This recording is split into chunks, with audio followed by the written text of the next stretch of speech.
आज हम औरंगजेब और मुगल उत्तराधिकार के संघर्ष के बारे में पढ़ेंगे। शाहजहां के काल में जो उत्तराधिकार का संघर्ष हुआ था, ये संघर्ष बहुत ही महत्वपूर्ण माना जाता है, क्योंकि शाहजहां का जो उत्तराधिकार का संघर्ष है, उसने पूरे भारत की राजनीति को प्रभावित किया। और इसमें जिनका सहयोग रहा, जिन्होंने असहयोग किया, और अलग अलग गुटबंदियों में अलग अलग शाहजादों के साथ में किस तरह से ये उत्तराधिकार का संघर्ष चला था, इसकी एक चर्चा आज हम करेंगे। 2 सितंबर 1657 को शाहजहां बीमार पड़ा था। उसकी बीमारी की अफवाह धीरे धीरे अनेक स्थानों से मौत की अफवाह के रूप में फैलती चली गई। शाहजहां के बाद मुगल साम्राज्य के तख्त पर कौन बैठे, इसको लेकर शाहजहां के चारों पुत्रों में दारा, शुजा, औरंगजेब एवं मुराद में लगभग 1 वर्ष तक 10 माह तक ये युद्ध चलता रहा। उत्तराधिकार के लिए किए गए इस संघर्ष में शाहजहां की 2 पुत्रियां जहां आरा और रोशन आरा ने भी भाग लिया और अपने अपने प्रतिद्वंदियों को मात देने के लिए उन्होंने भी अपनी योजनाएं बनाई और जिनका पक्ष लेना था उनके सहयोग के लिए वातावरण तैयार किया। जहां आरा ने दारा का समर्थन किया और रोशन आरा ने औरंगजेब का। इस तरह हम देखते हैं कि शाहजहां के जो चारों पुत्र और 2 पुत्रियां हैं, वे आपस में एक गुटबंदी के रूप में अलग अलग परिवार के अंदर ही अलग अलग गुट बन चुके थे, और वो भी सत्ता की प्राप्ति के लिए। तो इतिहासकारों ने उत्तराधिकार के संघर्ष को लेकर के काफी कारणों की चर्चा की है। उन कारणों में हम देखें तो सबसे प्रमुख कारण जो माना जाता है वह है शाहजादों के की महत्वाकांक्षा है। सबसे प्रमुख कारण जो था वो ये था कि शाहजहां के चारों पुत्र जो थे वो बड़े महत्वाकांक्षी थे, और उनकी महत्वाकांक्षा के कारण ही उनका आपसी समन्वय स्थापित नहीं हो सका, और अंततोगत्वा उन्होंने रक्तपात करके तलवार के बल पर अपनी महत्वाकांक्षाओं को पूर्ण करने का कार्य किया। तो महत्वाकांक्षाओं हम देखें तो दारा शिकोह शाहजहां का ये सबसे बड़ा पुत्र था, और उस समय इसकी उम्र जो थी वो 42 वर्ष थी।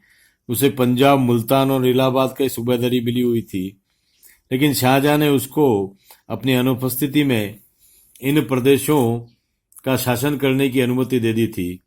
इस प्रकार की अनुमति इसके पहले किसी भी शहजादे अथवा अमीर को नहीं दी गई थी। इसलिए दारा शिकोह आगे आगरे में रहता था। शाहजहां ने उसे और विशेष सम्मान भी प्रदान किया था। वह बादशाह के दाहिनी और सिंहासन पर बैठता था। ज्येष्ठ पुत्र होने के नाते वह स्वयं को साम्राज्य का उत्तराधिकारी मानता था, और शाहजहां का भी यह मानना था कि दारा शिकोह ही उसका उत्तराधिकारी है। शाहजहां ने भी इसी प्रकार का इरादा अलग अलग समय पर जाहिर किया था। बीमार होने के बाद शाहजहां ने अपना अंत समय निकट जानकर दारा को ही अपना उत्तराधिकारी घोषित भी किया था। अकबर की तरह दारा भी धार्मिक सहिष्णुता की नीति में विश्वास करता था। उसका झुकाव सूफी मत की ओर था। उसे संस्कृत का ज्ञान था। उसने हिंदुओं के अनेक धार्मिक ग्रंथों का अनुवाद फारसी में कराया था। एतेव कट्टर सुन्नी मुसलमान औरंगजेब ने उसे सहज ही इस्लाम विरोधी घोषित कर दिया और उसको लेकर एक वातावरण भी बना दिया, और कट्टरपंथी अमीरों और इस्लामों का समर्थन स्वयं औरंगजेब ने प्राप्त कर लिया, और इन कट्टरपंथी अमीरों को और मुसलमानों को दारा शिकोह का विरोधी बना दिया। क्योंकि दारा का जो व्यक्तित्व था, दारा का व्यक्तित्व बड़ा सामंजस्य वाला था, और दारा की यह महत्वाकांक्षा इतनी थी कि शाहजहां उसे पसंद करता था, और बड़े पुत्र होने के नाते उसकी महत्वाकांक्षाएं थी कि वही उसका राज्य का मुगल शासन का शासक बनेगा। इतिहासकार मनुची लिखता है कि यह सुंदर आकृति वाला, प्रसन्न चित्त, बातचीत कला में, वाक चातुर्य में निपुण, असाधारण उदार विचार वाला और दयालु प्रकृति का था। लेकिन उसमें कुछ कमियां भी थी। वह कुशल सेनापति नहीं था, अच्छा योद्धा नहीं था। कंधार के अभियान में उसकी यह कमी बहुत ही स्पष्ट रूप से देखने को मिलती है। राजधानी में अधिक समय तक रहने के कारण उसे प्रांतीय शासन का अनुभव नहीं था। अधिकांश अमीरों के साथ उसने घनिष्ठ संपर्क स्थापित नहीं किया था। वह षड्यंत्रकारी नहीं था तथा दूसरों की बातं में आ जाता था। सबसे बड़ी उसके जो चरित्र की, व्यक्तित्व की जो विशेषता थी कि वह षड्यंत्रकारी नहीं था, जबकि दारा शिकोह के अलावा अन्य सभी जो भाई थे वे षड्यंत्र करने में बड़े ही मतलब कि परफेक्ट थे। दूसरा, सूजा। इस समय सूजा की उम्र 41 वर्ष के लगभग थी। काफी समय से वह बंगाल में सूबेदार के पद पर कार्य कर रहा था। यद्यपि वह साहसी था, किंतु बंगाल जैसे दूरस्थ प्रांत में रहने के कारण वह विलासी हो गया था। इतिहासकार लेनपुर लिखते हैं कि सूजा का अंतःपुर उसकी महत्वाकांक्षाओं का केंद्र बन गया, लेकिन इसका यह अभिप्राय नहीं कि उसकी राजनीतिक महत्वाकांक्षाओं का अंत हो गया था। आवश्यकता पड़ने पर वह साहस और वीरता का प्रदर्शन कर सकता था। उसका झुकाव शिया मत की ओर था, इस कारण सुन्नी मुसलमान उसे भी पसंद नहीं करते थे। लेकिन सूजा का जो पूरा जो व्यक्तित्व है वो बड़ा भोगी और विलासी जीवन की ओर था, और इसी कारण से सूजा जो था वह अपनी राजनीतिक महत्वाकांक्षाओं को पूरा नहीं कर पाया। तीसरा, पुत्र औरंगजेब। चारों भाइयों में औरंगजेब सबसे अधिक योग्य था। वह एक कुशल सेना नायक और सैनिक भी था। उसके दीर्घकालीन उसे प्रशासन का अनुभव था और उसके अनेक सेनाओं का नेतृत्व भी किया था, अतः युद्ध कौशल का धनी था। उसे प्रशासनिक सुधार का अनुभव था। वह उस समय दक्षिण का सूबेदार था। इसके पहले भी वह एक बार वहां के सूबेदार रह चुका था। उसमें असीमित महत्वाकांक्षाएं थी। वह एक कट्टर सुन्नी मुसलमान था। दारा को वह काफिर कहता था। उसने अनेक कट्टर अमीरों व उलेमाओं का समर्थन प्राप्त कर लिया था। उसमें कूटनीतिज्ञता कूट कूट कर भरी हुई थी। और चौथा पुत्र था मुराद। इस समय गुजरात का सूबेदार था। वह एक साहसी और वीर सैनिक था। वह एक उदार हृदय तथा स्पष्ट वक्ता था, किंतु उसे राजनीति का कम अनुभव था। वह जल्दी किसी से बहकाव में आ जाता था। सुन्नी होने पर भी उसमें औरंगजेब जैसी धार्मिक कट्टरता नहीं थी। तो इस तरह हम देखते हैं कि ये दारा शिकोह और सूजा, ये दोनों जो थे ये कट्टर मुसलमान नहीं थे। इनके अंदर सुन्नी विचारधारा नहीं थी, शिया मत को मानने वाले थे। और वहीं औरंगजेब और मुराद जो थे वो सुन्नी मत को मानने वाले थे, और इनमें धार्मिक कट्टरता विद्यमान थी। ये इनकी जो महत्वाकांक्षाएं थी। और इसके साथ ही शाहजहां का जो चरित्र था वो चरित्र भी बहुत ही स्पष्ट था कि किस तरह से औरंगजेब का जो चरित्र है वह षड्यंत्रकारी चरित्र है, और वह उलेमाओं को, कट्टर मुसलमानों को अपने पक्ष में करने के लिए और दारा शिकोह को बदनाम करने के लिए उसने सभी षड्यंत्रों का सहारा लिया था। इसलिए उत्तराधिकार के संघर्ष का जो प्रमुख कारण है वह शाहजहां की महत्वाकांक्षा और शाहजहां के चरित्र को माना जाना चाहिए। दूसरा जो है, उत्तराधिकार के स्पष्ट नियम का अभाव। मुगलों में उत्तराधिकार के निश्चित नियम का अभाव था। यद्यपि आमतौर पर ज्येष्ठ पुत्र को सिंहासन का अधिकारी माना जाता था, किंतु इसके आधार पर वह अपने भाइयों को राज्य प्राप्ति की महत्वाकांक्षा से वंचित नहीं कर सकता था। यहाँ तक कि बादशाह के निकट के संबंधी भी सिंहासन प्राप्त करने की इच्छा रखते थे, और इसके लिए वे भी अवसर की तलाश में रहते थे। ऐसा हम प्राय पहले के मुगल शासकों के समय में भी देखते हैं। ऐसी परिस्थितियों में प्रत्येक सम्राट के अंतिम दिनों में अथवा मृत्यु के समय षड्यंत्र होते आए थे। हुमायूं के स्थान पर मेहंदी ख्वाजा को गद्दी पर बिठाने का प्रयास किया गया था। सलीम ने अकबर के विरुद्ध, खुसरो ने अपने पिता सलीम के विरुद्ध, और बाद में खुर्रम ने जहांगीर के विरुद्ध विद्रोह किए थे। अतएव शाहजहां के सभी पुत्रों के लिए बादशाह बनने की कोशिश करना ये स्वाभाविक था। इसे अस्वाभाविक नहीं माना जा सकता, क्योंकि ये मुगल परंपरा भी रही थी और मुगल प्रकृति भी रही थी कि सत्ता प्राप्ति के लिए आपसी संघर्ष पहले भी होता रहा और बाद में भी होता रहा। तीसरा कारण जो है वो तख्त का तलवार से रिश्ता। मुगल ये विश्वास करते थे कि राजनीति में रिश्तेदारों को कोई महत्व नहीं है, इसका निर्णय तो तलवार के बल पर होता है। सिंहासन की प्राप्ति के लिए किसी निकट संबंधी का वध यदि आवश्यक हो तो वह भी कर देना चाहिए। खुर्रम ने अपने बड़े भाई खुसरो का वध कर दिया था। इस तरह हम देखते हैं कि सीधा सा सिद्धांत एक चला आ रहा था कि जिसके तलवार में दम होगा वही तख्त पर बैठेगा और वही राज मुकुट धारण करेगा। तो तख्त का जो रिश्ता था वह मुगल काल में हम देखें कि तलवार के साथ ही था, शक्ति के साथ ही था। जिसके पास शक्ति है, माइट इज राइट, जिसकी लाठी उसकी भैंस, इस तरह का एक परंपरा और इस तरह के लक्षण हमें मुगल काल में देखने को मिलता है। रक्तपात की विरासत, शाहजहां खुद रक्तपात के आधार पर अपनी गद्दी प्राप्त की थी और शाहजहां के शासन में भी रक्तपात हुआ था। जिस समय वह दक्षिण में रवाना हुआ, आगरा पहुंचा, इसी बीच आसफ खान ने शाही परिवार के सभी कुमारों का कत्ल करवा दिया। अब सभी शाहजादों को यह आशंका हो गई कि उनके भाग्य में या तो तख्त है या बिना लड़े मरने या षड्यंत्र में मौत हो जाने के लिए सिंहासन के लिए संघर्ष करके मरना ही ज्यादा बेहतर है। तो इस तरह का जो एक विरासत जो थी, वो विरासत रक्तपात की विरासत थी। इसलिए शाहजादों का शंका में आ जाना और शंका में ये निर्णय करना कि मरना तो तय है, तो क्यों नहीं सिंहासन के लिए संघर्ष करते हुए मारे जाना ज्यादा बेहतर है। आगे का कारण जो है, शाहजादों की स्वायत्त सूबेदारी। हम देखते हैं कि आमतौर पर मुगल शाहजादे किसी न किसी प्रांत के सूबेदार के पद पर कार्य करते थे।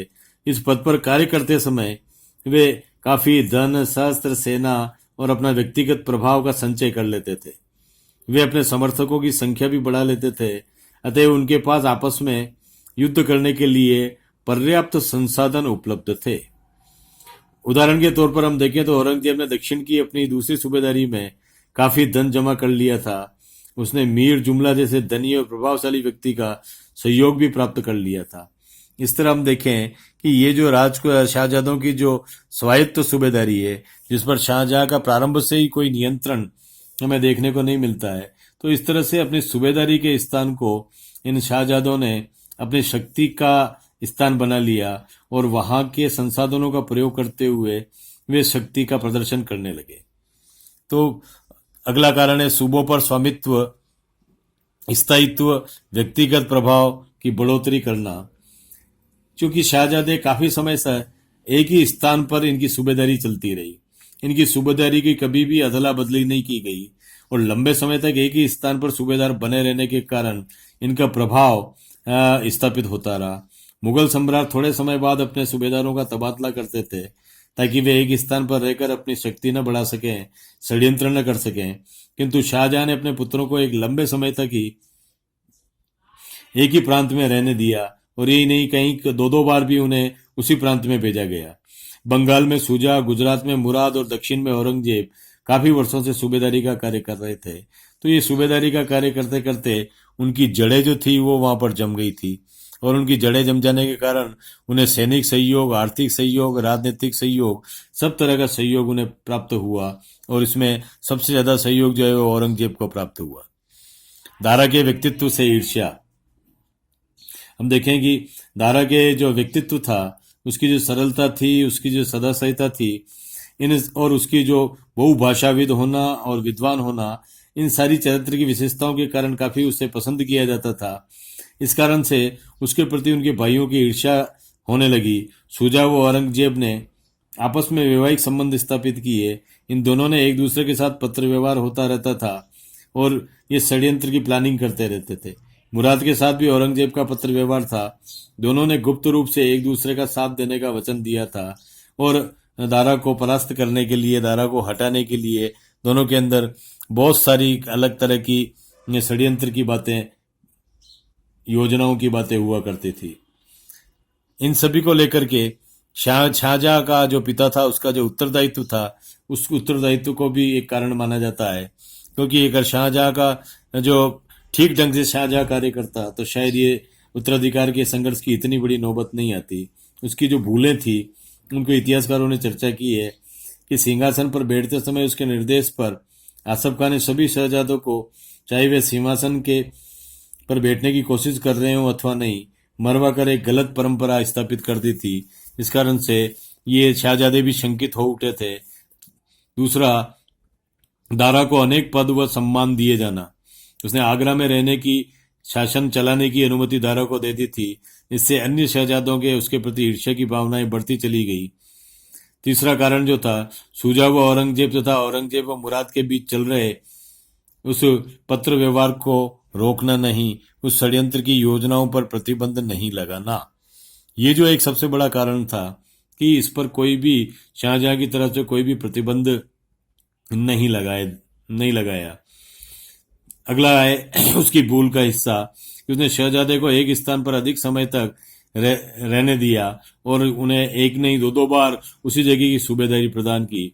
इस कारण जो शहजादे थे उन्होंने अपना सैनिक का समर्थन बढ़ा लिया। अगली भूल अपने पुत्रों का बलपूर्वक सिंहासन पर अधिकार करने की महत्वाकांक्षा का भलीभांति अनुमान न लगा सका और उन्हें समझाने का व्यर्थ प्रयत्न करता रहा। और अगली भूल है मुगल अमीरों तथा अपने परिवार में बढ़ती हुई दलबंदी को उसने रोकने की कोई कोशिश नहीं की। इस तरह हम देखते हैं कि शाहजहां के जो उत्तरदायित्व है वो सबसे ज्यादा बनता है और शाहजहां ने कोई इस तरह की किसी तरह की कोशिश नहीं की कि वह षड्यंत्रों को और दलबंदी को गुटबंदी को उस पर विराम लगाए। बीमार पड़ने के बाद शाहजादों की जो भूलें थी वह अपनी मौत की अफवाह फैलने के बाद कुछ दिनों तक उसका खंडन करने का प्रयत्न नहीं किया गया। बीमारी के कारण जरोखा दर्शन न देने ऐसी अफवाहें फैली। यदि किसी प्रकार राजा को दर्शन न देता तो संभवतः संघर्ष रुक सकता था, लेकिन अफवाहों के कारण ये हो गया कि एक वातावरण बिगड़ा। उसने अपने दरबारियों के सामने दारा को उत्तराधिकारी घोषित किया। इससे दारा के भाई असंतुष्ट हो गए तथा अपने प्रांतों में राजधानी की ओर सेना लेकर रवाना हो गए। ऐसी परिस्थितियों में भी उस अपने स्वामीभक्त सरदारों का सहयोग प्राप्त करने का उसने कोई प्रयत्न नहीं किया। तो शाहजहां की इन भूलों के साथ ही हम देखें दारा की भी कुछ भूलें थी। उस समय दारा ने कुछ भूलें की थी जिस कारण से संघर्ष एक अनिवार्य हो गया था। उसकी भूलें थी उसने सम्राट की बीमारी और अन्य महत्वपूर्ण घटनाओं को राजधानी से बाहर न जाने के आदेश दिए और इससे अफवाहों का बाजार गर्म हो गया तथा शेष तीनों शहजादे आगे बढ़ते रहे। तो एक पारदर्शिता नहीं होने के कारण और अफवाहों का बाजार गर्म होने के कारण दूसरे शहजादों के अंदर भ्रांतियां फैलती चली गई कि शाहजहां लंबे समय से मर चुका है और उसकी जगह दारा शिकोह जो है वह पर्दा डाल करके अपना शासन चला रहा है। दूसरा, उसने राजधानी से बंगाल, गुजरात, दक्षिण की ओर जाने वाले मार्गों को बंद करा दिया। इसके फलस्वरूप राजधानी की सभी खबरें बाहर न पहुंच सकी और इन मार्गों को बंद करा देने के कारण एक पूरे से आशंका फैल चुकी थी कि दारा शिकोह शाहजहां पर भी की मौत पर भी कब्जा किए हुए है और उसने प्रशासन पर भी कब्जा कर लिया है। अतः दूसरे भाइयों ने उसको षड्यंत्र मानते हुए खुद भी षड्यंत्र करने लगे। उसने तीसरी भूल जो है उसने राजधानी में उपस्थित सभी अमीरों को समर्थन के लिए कहा, किंतु इनमें से कुछ अमीर जो उसके भाइयों के समर्थक थे को पूर्ण नियंत्रण में रखने की कोशिश नहीं की। तो अपने विश्वस्त अमीरों को तो अपने पक्ष में लेने की कोशिश थी, लेकिन जो अपने विरोधी जो अमीर थे, जो उनके दूसरे भाइयों के समर्थक थे, उन पर कभी भी कमान लगाने की, उनको चेक करने की या उनका दमन करने की कोशिश जो थी वो दारा शिकोह के द्वारा नहीं की गई थी।